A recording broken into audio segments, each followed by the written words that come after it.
नमस्कार दोस्तों। एक धनी सेठ के 7 बेटे थे। 6 का विवाह हो चुका था। 7वीं बहू आई। वह सत्संगी माँ बाप की बेटी थी। बचपन से ही सत्संग में जाने से सत्संग के सुसंस्कार उसमें गहरे उतरे हुए थे। छोटी बहू ने देखा कि घर का सारा काम तो नौकर चाकर करते हैं, जेठानियाँ केवल खाना बनाती हैं, उसमें भी खटपट होती रहती है। बहू को सुसंस्कार मिले थे कि अपना काम स्वयं करना चाहिए और प्रेम से मिलजुल कर रहना चाहिए। अपना काम स्वयं करने से स्वास्थ्य बढ़िया रहता है। उसने युक्ति खोज निकाली और सुबह जल्दी स्नान करके शुद्ध वस्त्र पहनकर पहले ही रसोई में जा बैठी। जेठानियों ने टोका, लेकिन फिर भी उसने बड़े प्रेम से रसोई बनाई और सबको प्रेम से भोजन कराया। सभी बड़े तृप्त व प्रसन्न हुए। दिन में सास छोटी बहू के पास जाकर बोली, बहू तू सबसे छोटी है, तू रसोई क्यों बनाती है? तेरी 6 जेठानियाँ हैं। बहू, माँ जी कोई भूखा अतिथि घर आ जाए तो उसको आप भोजन क्यों कराते हो? बहू, शास्त्रों में लिखा है कि अतिथि भगवान का स्वरूप होता है। भोजन पाकर वह तृप्त होता है तो भोजन कराने वाले को बड़ा पुण्य मिलता है। अतिथि को भोजन कराने से पुण्य होता है तो क्या घर वालों को भोजन कराने से पाप होता है? अतिथि में भगवान का स्वरूप है तो घर के सभी लोग भी तो भगवान का स्वरूप है, क्योंकि भगवान का निवास तो जीव मात्र में है। और माँ जी, अन्न आपका, बर्तन आपके, सब चीज़ें आपकी हैं। मैं जरा सी मेहनत करके सब में भगवत भाव रख के रसोई बनाकर खिलाने की थोड़ी सी सेवा कर लूं तो मुझे पुण्य होगा कि नहीं होगा? सब प्रेम से भोजन करके तृप्त होंगे, प्रसन्न होंगे तो कितना लाभ होगा। इसलिए माँ जी, आप रसोई मुझे बनाने दो, कुछ मेहनत करूँगी तो स्वास्थ्य भी बढ़िया रहेगा। सास ने सोचा कि बहू बात तो ठीक कहती है, हम सबको सबसे छोटी समझते हैं, पर इसकी बुद्धि सबसे अच्छी है। दूसरे दिन सास सुबह जल्दी स्नान करके रसोई बनाने बैठ गई। बहुओं ने देखा तो बोली, माँ जी आप परिश्रम क्यों करती हो? सास बोली, तुम्हारी उम्र से मेरी उम्र ज़्यादा है, मैं जल्दी मर जाऊंगी।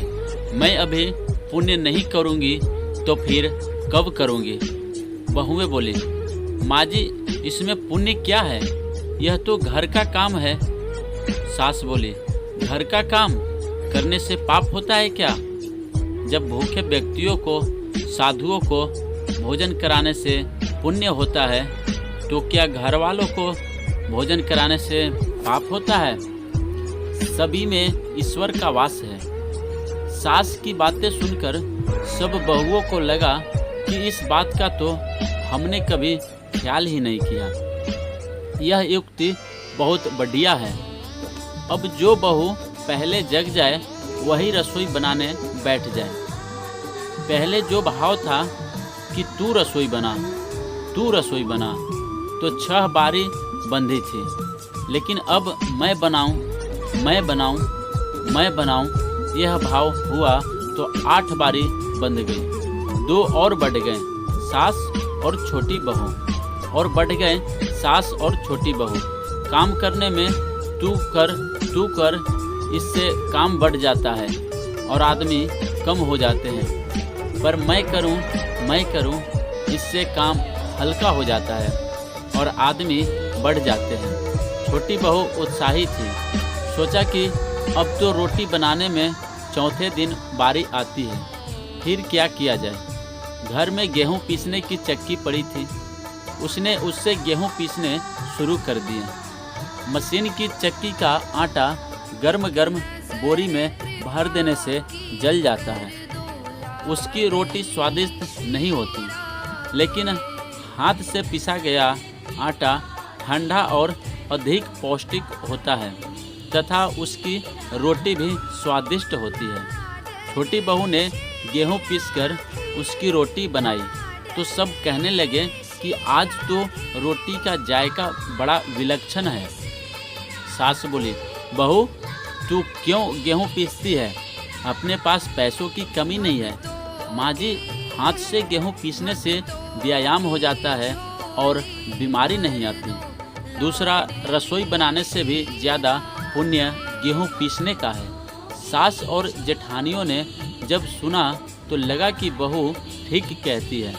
उन्होंने अपने अपने पतियों से कहा, घर में चक्की ले आओ, हम सब गेहूँ पीसेंगी। रोजाना सभी जेठानियाँ चक्की में 2-2.5 सेर गेहूँ पीसने लगी। अब छोटी बहू ने देखा कि घर में जूठे बर्तन मांजने के लिए नौकरानी नहीं आती है। अपने जूठे बर्तन हमें स्वयं साफ करने चाहिए, क्योंकि सब में ईश्वर है, तो कोई दूसरा हमारा जूठा क्यों साफ करे।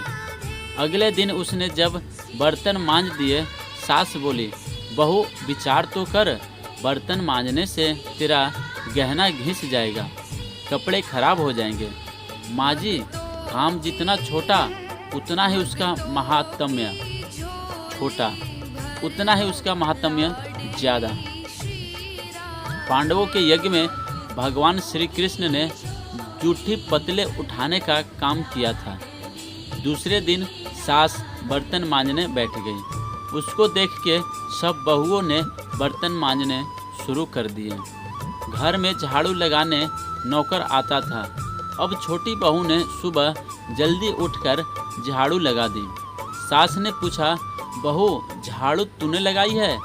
माँ जी, आप मत पूछिए, आपको बोलती हूँ तो मेरे हाथ से काम चला जाता है। झाड़ू लगाने का काम तो नौकर का है, तू क्यों लगाती है? माँ जी, रामायण में आता है कि वन में बड़े बड़े ऋषि मुनि रहते थे, लेकिन भगवान उनकी कुटिया में न जाकर पहले सबरी की कुटिया में गए, क्योंकि सबरी रोज चुपके से झाड़ू लगाती थी, पंपासार का रास्ता साफ करती थी कि कहीं आते जाते ऋषि मुनियों के पैरों में कंकड़ न चुभ जाए।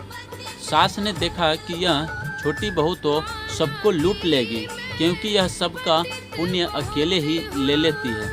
अब सास और सब बहुओं ने मिलके झाड़ू लगानी शुरू कर दी। जिस घर में आपस में प्रेम होता है वहाँ लक्ष्मी बढ़ती है, और जहाँ कलह होता है वहाँ निर्धनता आती है। सेठ का तो धन दिनों दिन बढ़ने लगा। उसने घर की सब स्त्रियों के लिए गहने और कपड़े बनवा दिए। अब छोटी बहू ससुर से मिले गहने लेकर बड़ी जेठानी के पास गई और बोली, आपके बच्चे हैं, उनका विवाह करोगी तो गहने बनवाने पड़ेंगे। मेरे तो अभी कोई बच्चा है नहीं, इसलिए इन गहनों को आप रख लीजिए। गहने जेठानी को देकर बहू ने कुछ पैसे और कपड़े नौकरों में बांट दिए। सास ने देखा तो बोली, बहू यह तुम क्या करती हो? तेरे ससुर ने सबको गहने बनवा कर दिए हैं और तूने वे जेठानी को दे दिए और पैसे कपड़े नौकरों में बांट दिए। माँ जी, मैं अकेले इतना संग्रह करके क्या करूँगी? अपनी वस्तु किसी ज़रूरतमंद के काम आए तो आत्मिक संतोष मिलता है, और दान करने का तो अमिट पुण्य होता ही है। सास को बहू की बात लग गई। वह सेठ के पास जाकर बोली, मैं नौकरों में धोती साड़ी बांटूंगी और आसपास में जो गरीब परिवार रहते हैं उनके बच्चों को फीस मैं स्वयं भरूंगी। अपने पास कितना धन है, किसी के काम आए तो अच्छा है, न जाने कब मौत आ जाए और सब यहीं पड़ा रह जाए। जितना अपने हाथ से पुण्य कर्म हो जाए अच्छा है। सेठ बहुत प्रसन्न हुआ कि पहले नौकरों को कुछ देते तो लड़ पड़ती थी, पर अब कहती है कि मैं खुद दूंगी। सास दूसरों को वस्तुएं देने लगी तो यह देख के दूसरी बहुएं भी देने लगी। नौकर भी खुश होके मन लगा के काम करने लगे और आस पड़ोस में भी खुशहाली छा गई। गीता में आता है, श्रेष्ठ मनुष्य जो आचरण करता है दूसरे मनुष्य वैसा वैसा ही करते हैं। वह जो कुछ प्रमाण कर देता है, दूसरे मनुष्य उसी के अनुसार आचरण करते हैं। छोटी बहू ने जो आचरण किया उससे उसके घर का तो सुधार हुआ ही, साथ में पड़ोस पर भी अच्छा असर पड़ा। उनके घर में भी सुधर गए। देने के भाव से आपस में प्रेम भाईचारा बढ़ गया। इस तरह बहू को सत्संग से मिले सूझबूझ ने उसके घर के साथ अनेक घरों को खुशहाल कर दिया। धन्यवाद दोस्तों। यदि मेरी कहानी आपको अच्छी लगे तो शेयर, लाइक एंड सब्सक्राइब करना न भूलें।